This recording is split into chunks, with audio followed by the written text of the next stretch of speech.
Hey, everybody. Welcome on into the RotoWire Fantasy Football Podcast. I'm your host, John McKechnie, joined as always by Mario Puig. OTAs have gotten started all across the league. We're going to dive into some of the news and notes coming out of various camps. We're also going to get into some backfield deep dives, looking at the NFC West and in particular Seattle and Arizona, breaking down how those backfields are going to shake out, ADPs, do we buy them, do we sell them, all that good stuff here on the RotoWire Fantasy Football Podcast.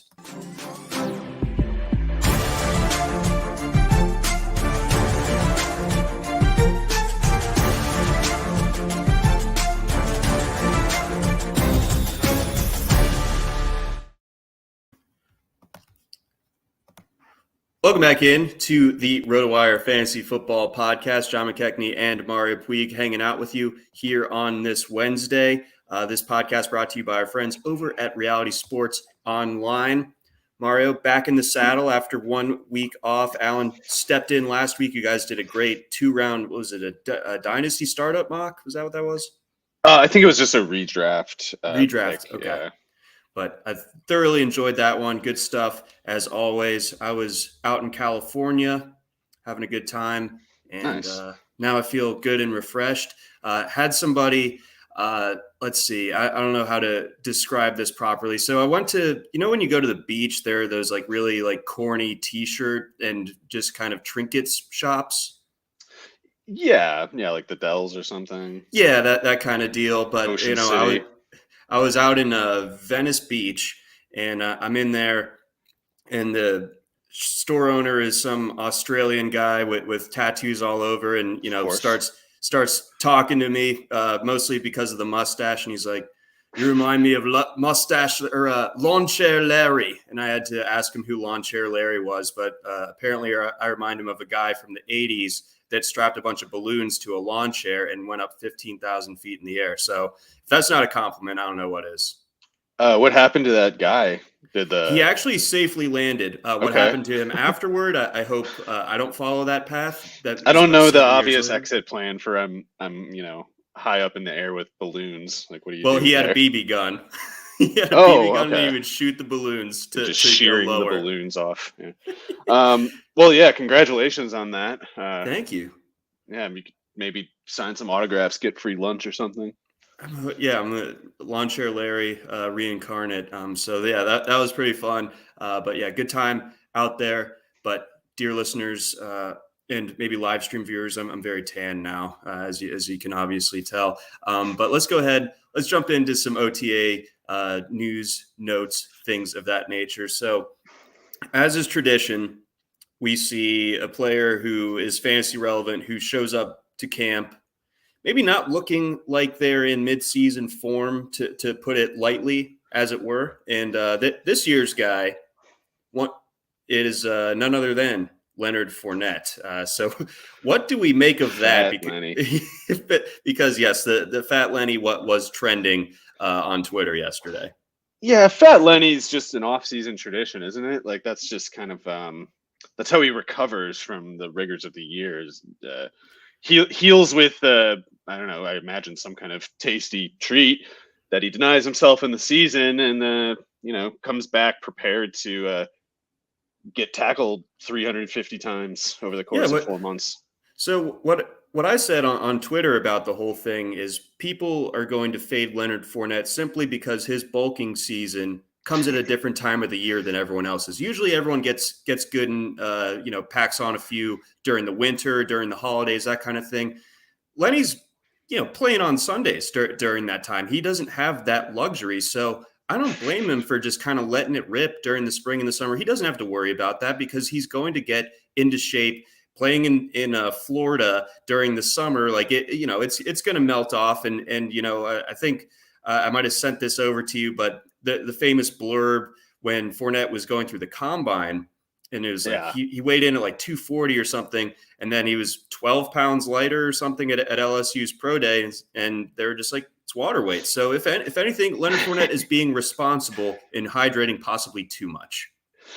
Yeah, I mean, I guess to be fair, for other bulking contexts, you're also adding muscle, whereas it seems like Leonard was doing the kind of bulking that I do, which is you don't lift weights, you play a video game with your food, and then that adds a certain kind of mass that isn't good for playing running back with. But like you said, he's got his method. I'm not too worried about it. And you know what? If he has to be Fat Lenny week 1-2, that's fine. I mean, he'll just be a fat running back who still puts up pretty good numbers because he's in an offense where the quarterback is going to throw 45 touchdowns or whatever. Yeah, exactly. So that really, Fat Lenny is still better than steroid using Keyshawn Vaughn. Ooh, did he do that? No, I'm saying like even if he comes into camp, roided up to the gills and doesn't even get caught on a test, Fat Lenny still got it covered. I tend to fully agree, and I don't think this really should change anyone's opinion on Rashad White. I think everyone should have been targeting Rashad White at cost. I like him where he's going in the 11th, 12th round, something like that. But no need to make more of this than needs to be.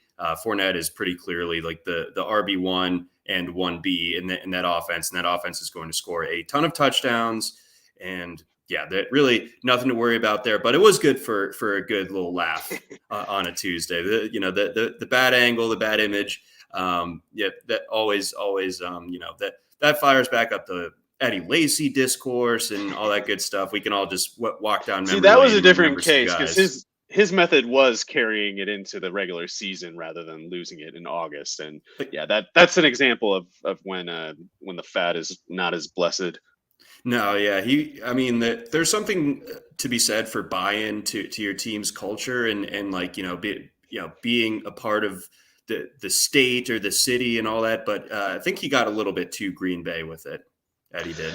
Well, Eddie would get Chinese takeout, as I understood it. So correct.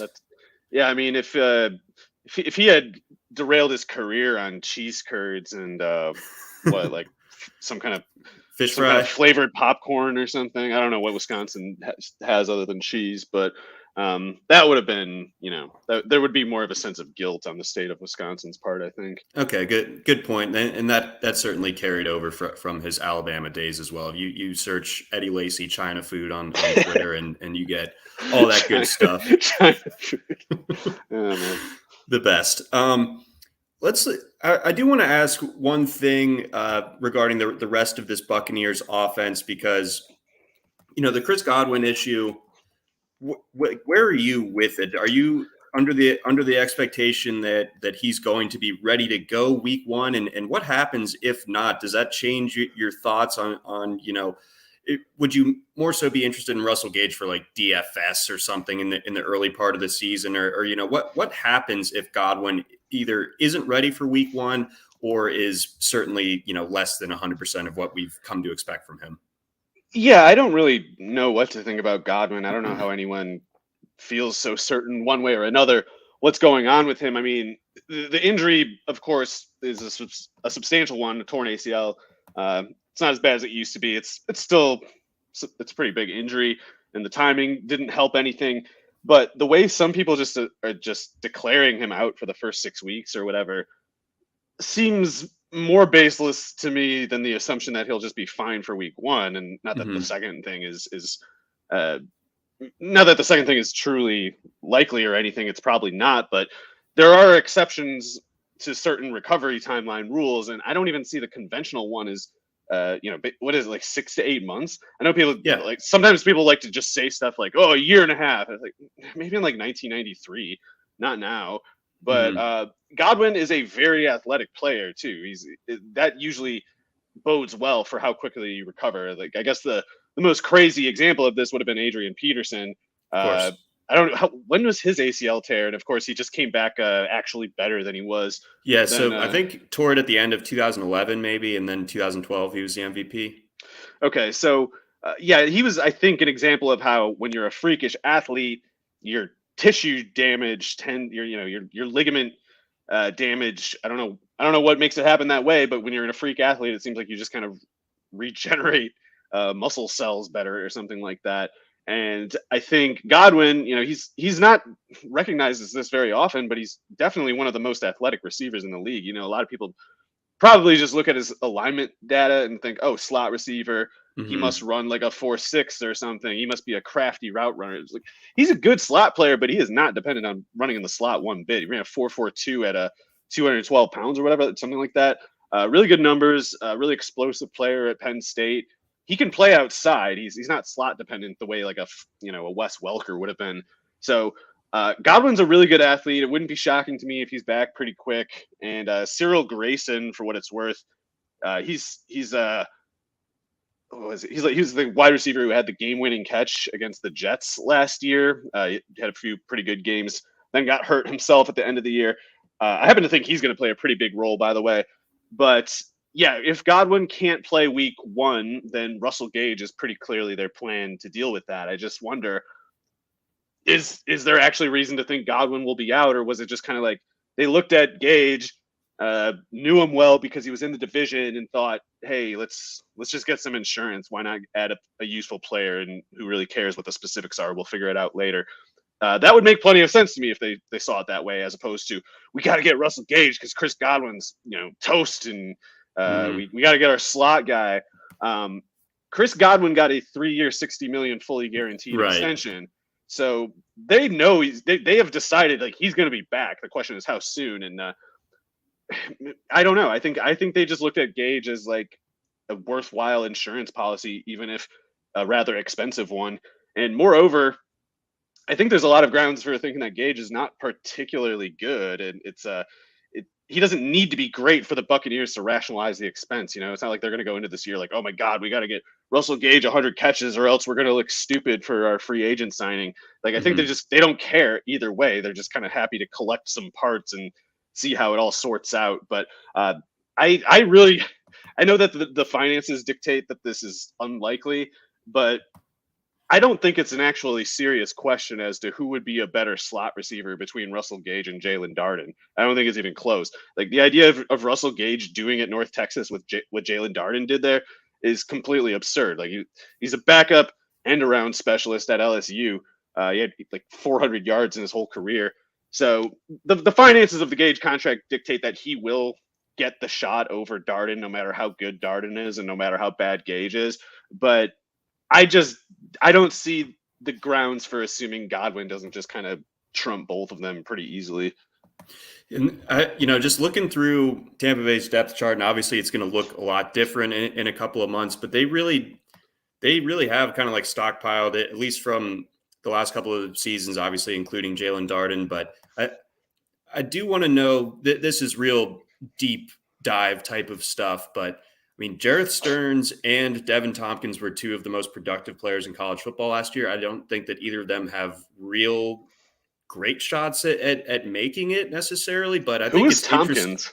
He was the Utah State receiver who just absolutely crushed last year. But is he the one who's like 155 pounds or something? He's small. He's real small. Okay. So like I'd see less of a chance for him. But Stearns, his brother Caleb Stearns, I want to say the safety from Texas. Oh, really? Okay. Yeah, he's a really good athlete. I don't know anything about Jareth other than his big numbers. The wide receiver 1 for Bailey Zapp or whatever. Mm-hmm. Yeah. So I mean, like, it's interesting. Yeah, his workout numbers are weird. It's a 4.6 at 5'8", 183, which is bad. But then he got a 40-inch vertical, which is normally a guy with a 40-inch vertical is running more like a 4.4 than a 4.6. Yeah. So, I mean, maybe he just ran bad that day, Might have been windy or something too.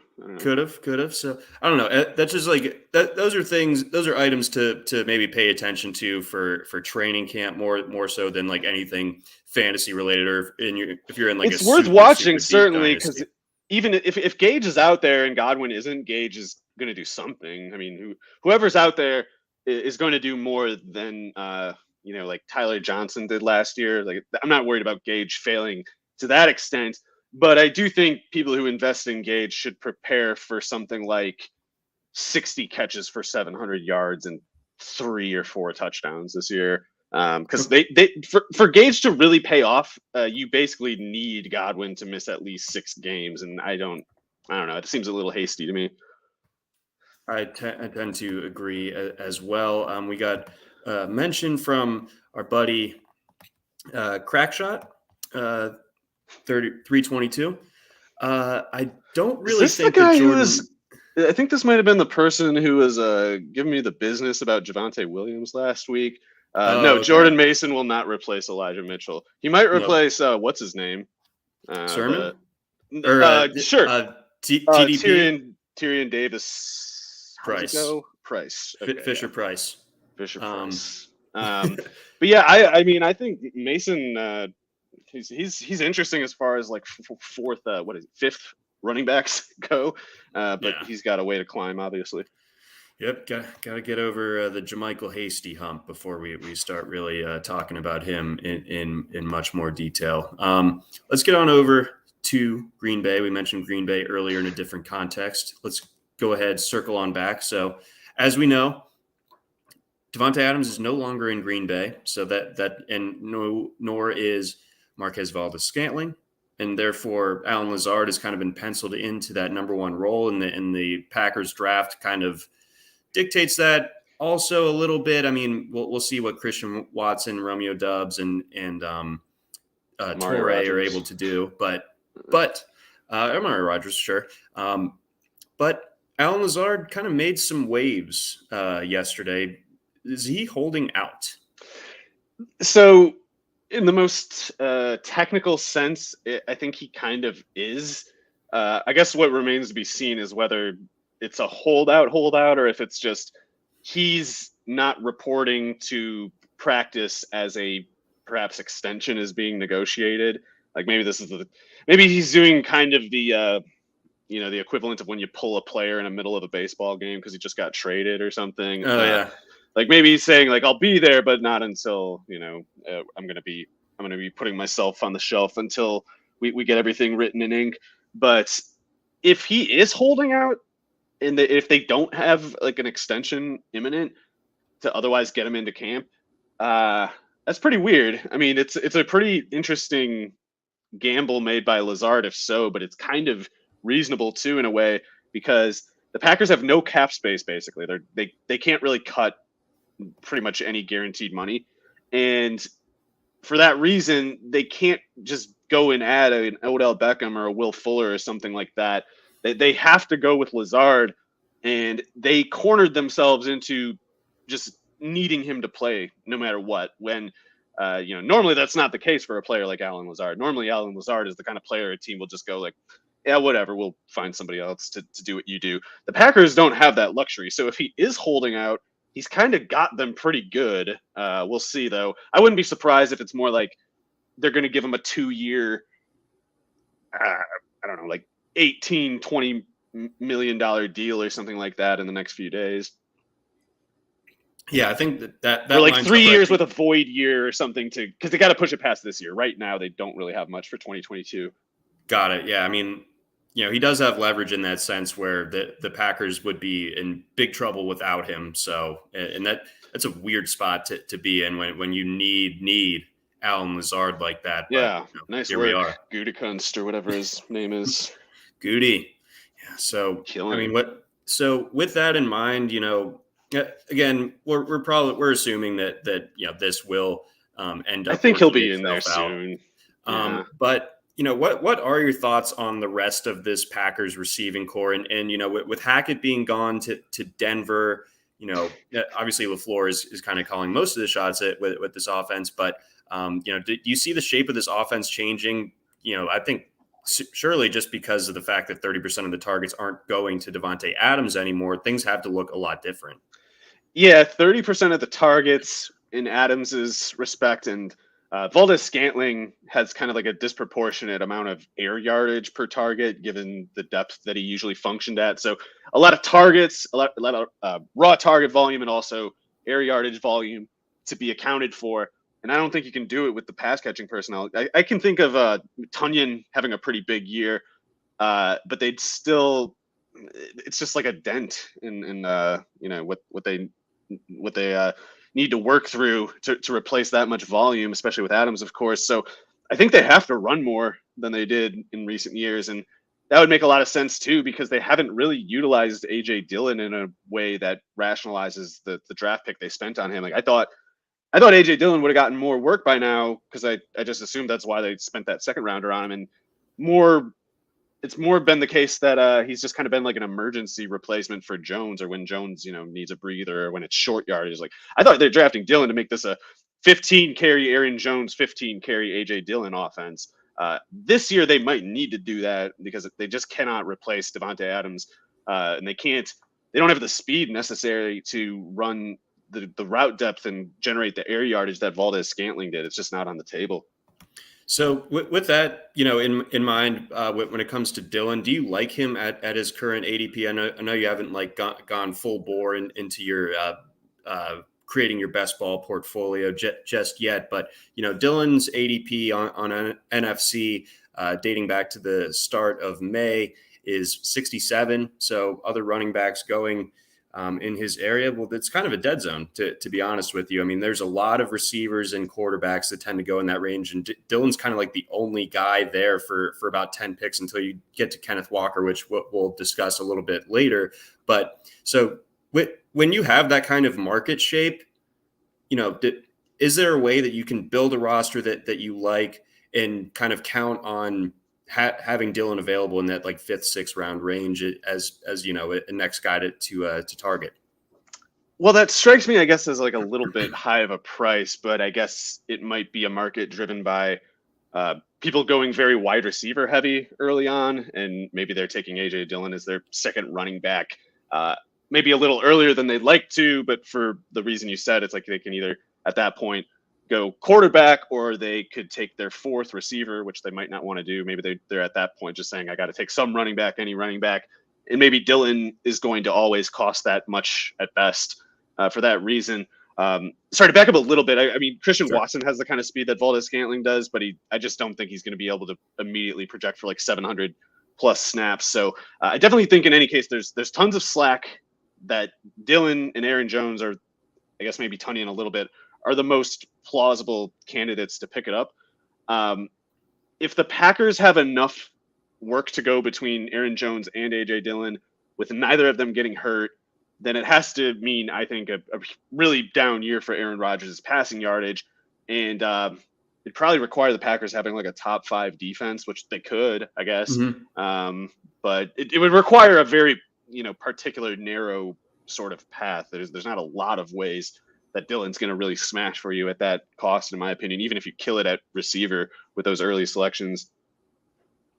Yeah, no, that's an interesting way to put it. Yeah. But Jones has injury issues going back to UTEP. So no, he absolutely does. We've seen that before. And I think the Packers in general, they obviously paid Aaron Jones, but I think it's smart, especially with Dillon entering his 3rd season. Let's start to utilize him more while he's on his rookie contract. And I know that runs a little bit counter to our like pro running back stances. It's a little more cynical of a framing of it, but it's like, come on, man. Like, you have a 6 foot, 240 pound refrigerator, like packed with cement at running back. Like, go ahead and use that. Yeah. And it doesn't make sense to use a guy like that at that cost anyway. In the 2nd round, it doesn't make sense to use that guy in a rotational role. It's like part of what makes him effective is the defense being subjected to that physicality many times in a game, because by the 10th time you have to tackle him, it's like you're just starting to feel like ill. You're starting to feel like your collarbones are snapping off. So that's what makes Dillon effective, that making them just subjected to that physical pain of tackling someone that big and dense and fast. But when you give him 5 carries a game, the defense is just kind of, maybe that one play they're like, that hurt a little bit. Oh, good, Aaron Jones is back in the game. Like, that's a lot different than like, oh god dang it, they're going, to 5th carry of Dillon's on this drive and we just want to die. Yeah, right. Like, so use him to just kind of tenderize the defense. Like, I feel like that makes plenty of sense. I'm trying to see if we have data on his player page about percentage of snaps with a touch. I'm not finding it right now. That's bad audio. So sometimes it doesn't load right, but I'm guessing he has a pretty high. Well, geez, he was so good as a pass catcher is the weird thing about Dillon, and that was the one part of his profile that was an unknown coming out of Boston College. So it is high. Yeah. So almost 50% of the time that he's on the field, he gets a touch. Yeah, I was almost about to say he doesn't. Usually, you get a low percentage of snaps with a touch by playing a lot of passing down snaps. So Dylan obviously does not really do that, but he's been really efficient, really effective on a per target basis, which is kind of a pleasant surprise. Yeah, definitely. I mean, he's sort of, not to draw the direct comparison to Kenneth Walker, but sort of had a non-applicable grade as far as his pass catching work coming out of Boston College. Let's go ahead. Let's move on over to Pittsburgh. What's the latest there? What have you been noticing coming out of camp there? Well, I guess we can quickly acknowledge the Najee Harris 244 pounds thing. I'm not concerned about that. I'm not excited by it either. I know some people are kind of like, oh God, now he's Derrick Henry, because obviously the only difference between Derrick Henry and Najee Harris was Henry weighed 14 more pounds last year, and now he has become Derrick Henry. It's like, no, Derrick Henry is faster at 247 than Najee Harris is at 230. So if Najee Harris is 244, he's further away from Henry despite looking more like him. What could be useful about that extra mass is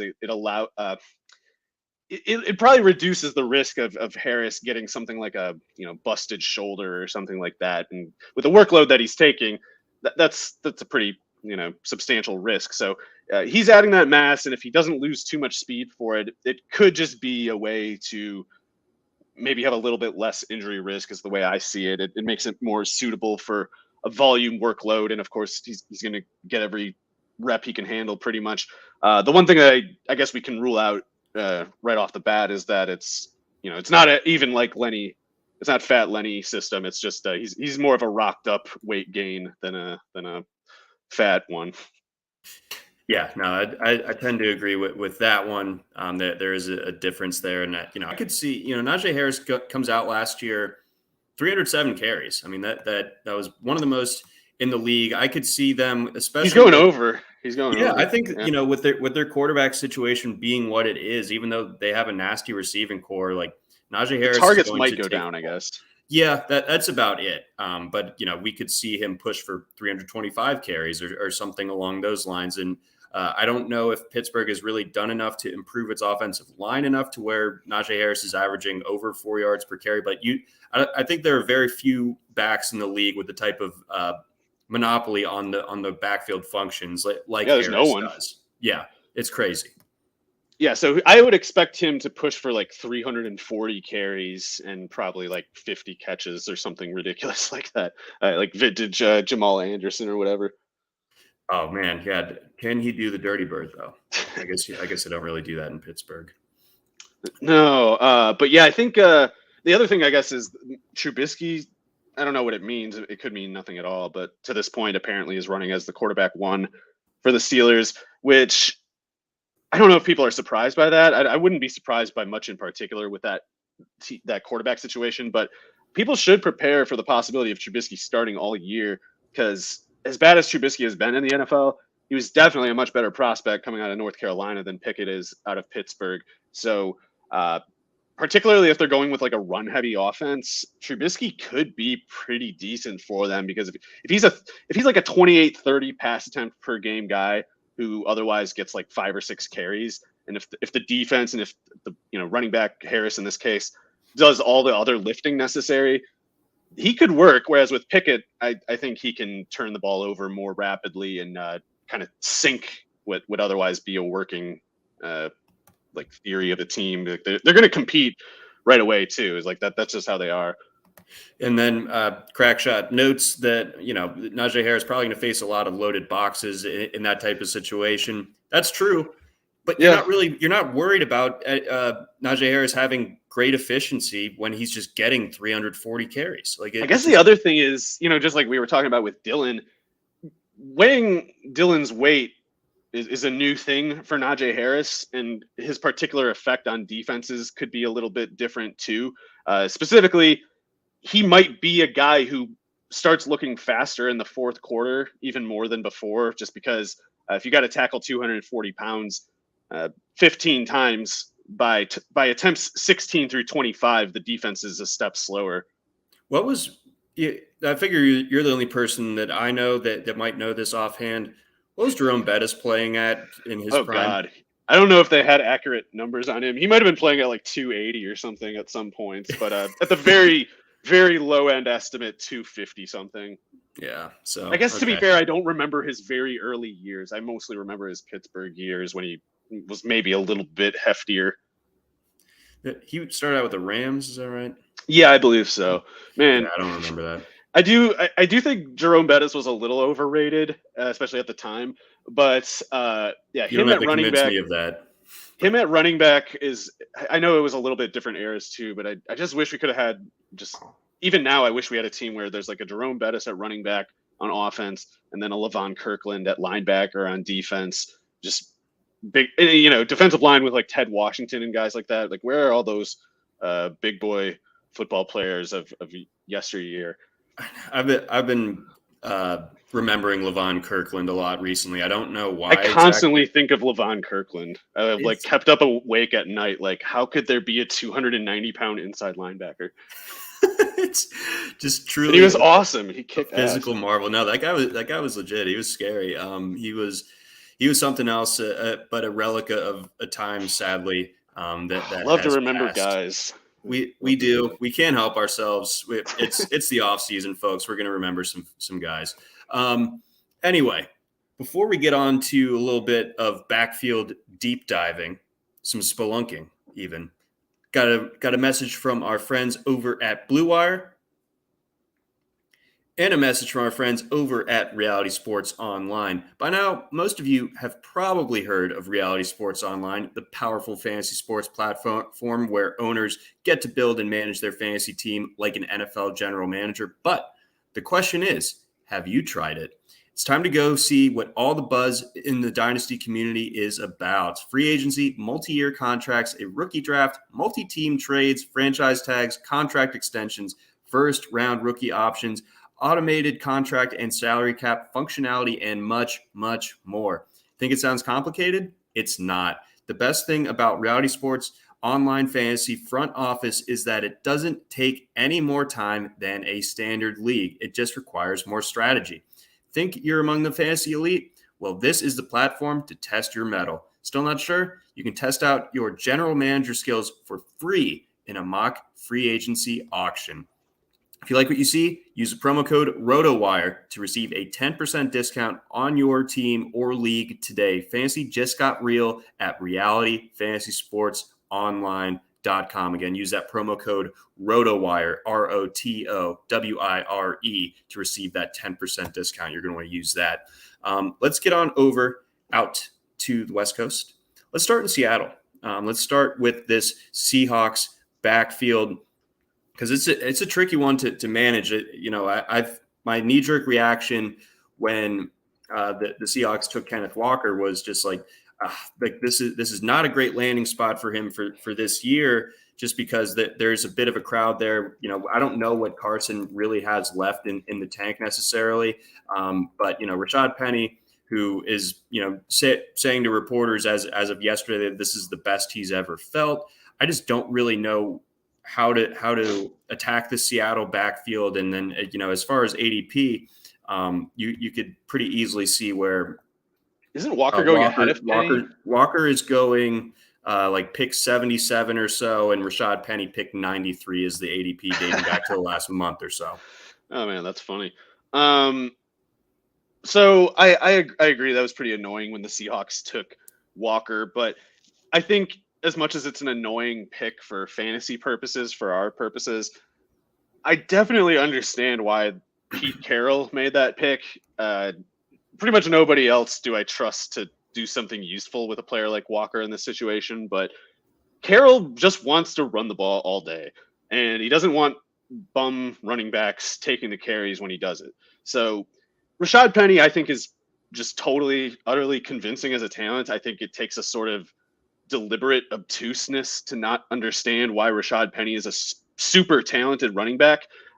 It's this getting anywhere with the people who hate him is just impossible, because it's like, right. You say like, well, look at last year, look at what he did. That's just 6 games. I don't like it. And you're like, okay, well, before he got hurt, he was really good with the Seahawks on a per snap basis. They just didn't give him snaps. And like, yeah, but he sucks for that reason. It's like, okay, well, when he was with the San Diego State, it was just with the Aztecs in college. He put up like 2,300 yards and 27 touchdowns or something like that in 13 games while averaging 7.8 yards per carry. That yards per carry and that touchdown rate is very specifically only matched by Barry Sanders. And Sanders had more volume because he was getting something absurd like 35 carries a game back his last season at Oklahoma State, whereas Penny was merely getting 24 carries a game. But he was that yards per carry was the same and the touchdown rate was the same. And then if you bring this up and if you bring up the fact that Penny ran a 4.46 at 220 pounds, which puts him in a pretty exclusive weight-adjusted speed class, they say that's all too long ago. I don't care. I'm like, okay, well, before his injuries too long ago, and last year doesn't count because you don't like it. Whatever. I don't really know what to say to that person.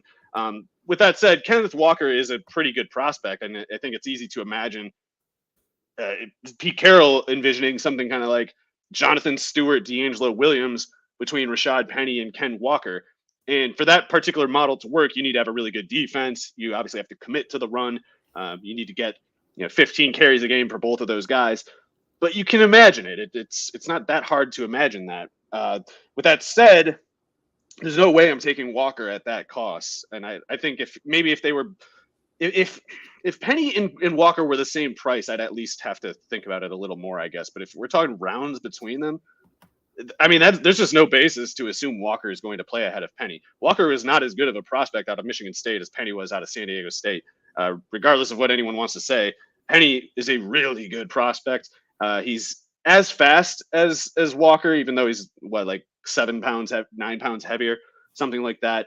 And Penny was more productive in college than Walker was at Michigan State, as great as Kenneth Walker was at Michigan State. So, yeah, Penny's injury history is never going away. It is a concern with him, and it's a totally valid reason to not be in on him.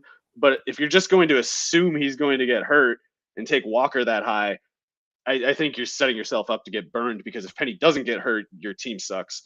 Well, let's talk about the room created in this offense for more carries, in the sense that there could be a way, maybe not at particularly or exactly relative to ADP, but to where both Walker and Penny are guys that you can start on a week-to-week basis. Because last year, Seattle ranked 13th in run play percentage. Philadelphia was the first, in Tennessee shortly thereafter, running close to 50% of the time.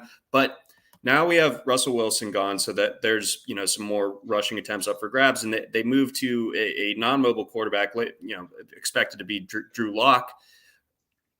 I mean, do we see that this Seattle rushing play percentage creep up closer to the top of the league, and with that, we could see enough carries for both Walker and Penny to be worth it? It's possible. I think it's pretty difficult in Walker's current price. He needs Penny to get hurt, and if he doesn't, it's just out of the question, I think. But if Walker were going more around where Penny is, then they have a little bit more cushion. There's not as many ways they can fall short at that reduced price. So I would get interested in that case. However, the other thing is I think it's even a little hasty to assume Walker is going to just take over that backfield even if Penny gets hurt. They love Travis Homer, and Travis Homer, they always knew he was like a developmental guy because he was kind of young and skinny when he came into the league. He can run, and he's fast, he's quick, he's explosive. So wouldn't be shocked to see him get 6 carries a game if Penny's hurt, and leaving only something like 15 for Walker, which we don't have much reason to expect him to catch a lot of passes. I'm not saying that because he didn't catch passes at Michigan State or Wake Forest. It just doesn't really seem like the offense is headed that way. It seems like they're going to be pretty heavy personnel, running a lot. So actually, to go back to your point, to your question about the run rate, I definitely expect it to go up. The thing that I'm really curious to watch is the tempo that they play with, because last year they must have been the slowest offense in league history. It was crazy the amount of time they would take between snaps. Every game they're finishing with 54 snaps on offense. The league average is probably 64 or something like that, 63 maybe. I'm just guessing. But one moment, please. Yep, they were dead last in the league in plays per game at 56, and that was by a measure of 3 plays per game, but so gross. behind the worst, or the second worst, which is the Falcons. So what the Walker selection allows them to do is to increase the tempo, to get to the line faster and run more run plays. And you can run with volume in that case. Whereas I think last year, I don't know if the running back personnel had anything to do with it, but it seemed like they just wanted to reduce the number of the plays in the game. Whereas when you have running back depth, when you have interchangeable, really good runners, you can take more of a Chip Kelly approach, which is we're still going to be run heavy, but we're going to make you, do cardio like you never have in your life. And that's a lot tougher on a defense than doing the slow offense and running the ball thing. That's more like an end of game, running out the clock kind of approach. But it's not how you go about actually hurting a defense.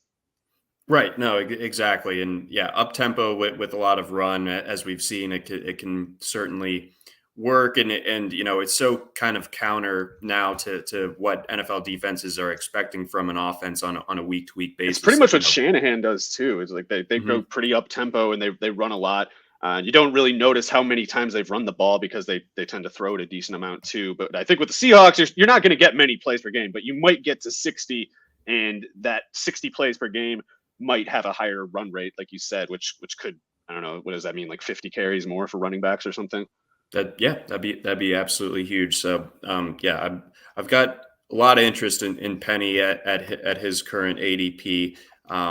I think I'd be more interested in him if I'm targeting running back than either Chase Edmonds or Michael Carter, both of whom are going. Yeah, not even close. I mean, round.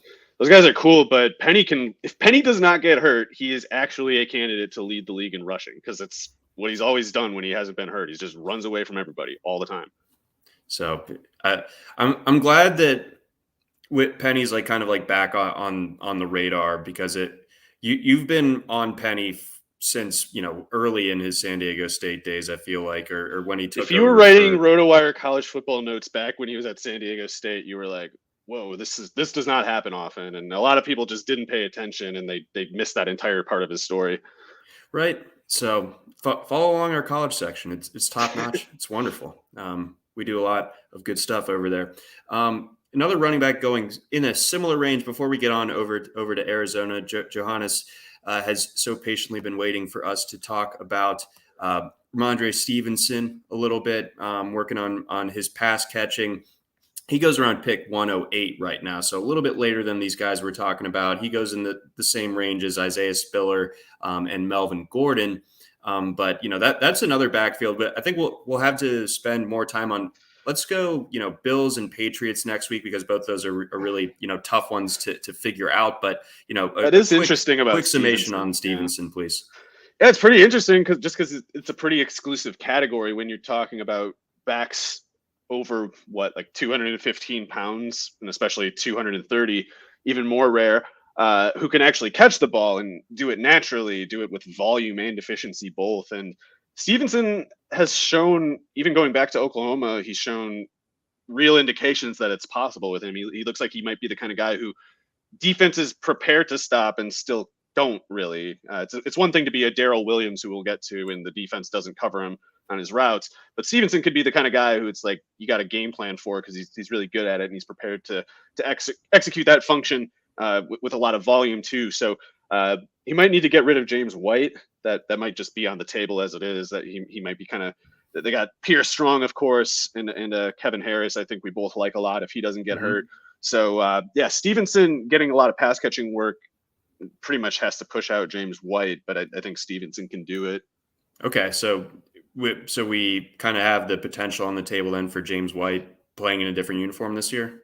He might have to retire or something. I don't know. We'll see. He's got to be better than Gio Bernard was last year, or some joker running back like Chris Evans or whatever. So with that said, I am not getting my hopes up for White making a resurgence in New England. Really, Stevenson's just got to be better by now. Yeah, I think so too. Entering year two, I think things are certainly looking up for him. And the debate that I foresee raging all summer between the Damian Harris camps and the Ramondre Stevenson camps, those are going to be fun. You can like both players, but I guess we are going to have to pick a side at some point. Going back to our Seattle discussion for a second, Aaron notes 20 touches each for Penny and Walker is a blueprint for W's, for wins. I mean, they'd have to guessing control that's the ball sarcastic, but I don't know. I mean, if they are getting 40 carries a game between the two of them, they are definitely winning, because you don't do that when you are losing the time of possession battle. No, well, in the counter if it was facetious, is what? Do you want Drew Lock throwing the ball 40 times? By the way, do we want Geno Smith throwing the ball 40 times? I bet Geno Smith is the starter there. I apologize for the not that I'm trying to make that sound better. I'm not exactly thrilled about that, but I think that's where it's headed. Okay, all right. Well, either way, I'm not really liking the Seattle passing game this year, but the run game could be pretty nasty. Those guys are cool. They get the stamp from us. Let's get on over to Arizona. Talk to me about James Conner and how the rest of this backfield is shaping up for you. I've seen James Conner. I've been in drafts. I'm looking at the ADP right now. Conner, his ADP on the NFFC is 31, but I've seen people have to go. Maybe this is not misspeaking about PPR, but I've seen him go late second, even like pretty consistently. I'd say more consistently there than I've seen him fall to the late third, like his current ADP might suggest. Yeah, I mean, if you're getting last year's results, especially if he's getting a greater share of snaps than last year, with Edmonds being gone, it's kind of hard to argue with it. I mean, the projection speaks for itself, but the issue with Conner, of course, is last year was the best injury luck he's had since at least 2018, and his injuries are of a recurring kind of sort. And not just that, they're the kind that you would sort of expect of a bruiser grinder back like he is. I can't remember the specifics, but I think it was like foot and ankle and like leg type of stuff with the Steelers. That's a lot different than just kind of missing a bunch of games over a bunch of years for a bunch of different reasons. It's like, yeah, he gets hit there. He subjects himself to that. That makes sense that it would happen. And if he got hurt that many times before on that basis, then it makes sense that he would have worse luck this year than he did last year, especially if he's getting even more exposure as a ball carrier. And I think he will. They're dependent on him, because if they expect to rotate out Conner and put in Darrell Williams and get the same results, they're going to punt. That it's not going to work. Like, you can't expect Darrell Williams to do nearly as much from scrimmage, especially on a per touch basis, as Conner, because Conner, despite his durability issues, is a legitimately good runner and pass catcher. He's a total 3-down threat, and if he doesn't get hurt, he's going to rake at that ADP. But the problem is, of course, he could be a landmine if his injury situation looks this year more like it was in 2019. It's just not going to work, and it's not going to work for the Cardinals either, because Darrell Williams can't replace him. He's just a fullback, and I love Keontae Ingram, by the way, but I'm not expecting Keontae Ingram to be as good as James Conner, because James Conner is just really good. You have a thing for Texas running backs, even though as finished up at USC, as it were. But I think Ingram is interesting because he's in that, again. This is my thing. 220-pound backs who run explosively. That's the ideal kind of NFL running back. And Keontae Ingram, it's in the numbers, his production certainly, and then if you watch the tape, you often forget how big he is because of the kind of movements he's capable of. He's very shifty, and yet he's got that, that 220 pounds is still real, and it's still not easy to tackle, even if you square him up. So definitely Keontae Ingram is more threatening from scrimmage than Darrell Williams. Not just him, Ronnie Rivers is more threatening from scrimmage than Darrell Williams. Can't pass block at 5'8", 185 or whatever he is. But Ronnie Rivers is a really good pass catcher, and he's not a bad runner either, despite being so small. No love for Jonathan Ward? He could stick around for special teams reasons alone. I just don't know if a 190-pound 5'11" back is a serious candidate for many snaps from scrimmage, but definitely a good pass catcher. Like, he's one of those guys, Jonathan Ward is. He's one of those guys who he's got the skills. Like, he could play running back really well if he were more athletic than he is, but he just doesn't really have that many tools to work with. Yeah, unfortunately, that's true. But I'll always be look at Jonathan Ward in a favorable lens for his PPR monster at Central Michigan, right? Yeah, his action contributions, they shan't be forgotten. But going back and just kind of rounding it out. So, how are you approaching James Conner? Like, at that mid to late third ADP, is that something that you're willing to take the plunge on? I mean, obviously that depends on how you structure your first two picks, but in a vacuum, as it were, do you see yourself getting some Conner shares at that ADP? I'll definitely need to for best ball tournament kind of things. In redraft, I'm probably a little more hesitant because I do expect him to have worse injury luck this year. It's just that if he doesn't have worse injury luck, then it's going to be a bad year to not have Connor shares. So when it comes down to that, the fact that we can't control anything, I don't really know what to do other than try to take measured exposure. And certainly in best ball tournaments, it's like there's a chance that Connor is like a 20 touchdown guy, and if you don't have any shares of the third round 20 touchdown guy, you're probably not finishing that high. No, absolutely. And then, as it pertains to this year, taking injury out of it, he is someone who averaged just 3.7 yards per carry last year. And, a lot of his value was totally buoyed by the fact that he had a career high 15 rushing touchdowns. Like, do you fear that? I think those are related, though. Monster? Okay.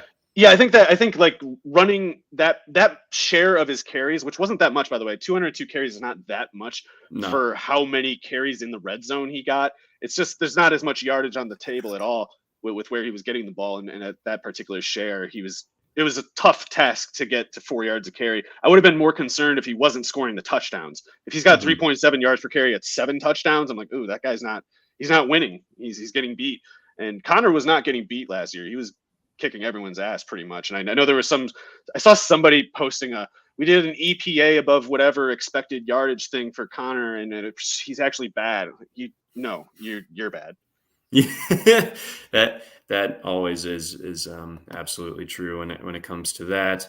But that's going to wrap it up for us here on the RotoWire Fantasy Football Podcast, again presented by our friends over at Reality Sports Online. For Mario Puig, I'm John McKechnie. Thanks for listening. Try RotoWire today, free for 10 days. Get our premium tools, rankings, analysis, and breaking news alerts. No credit card required. Go to rotowire.com/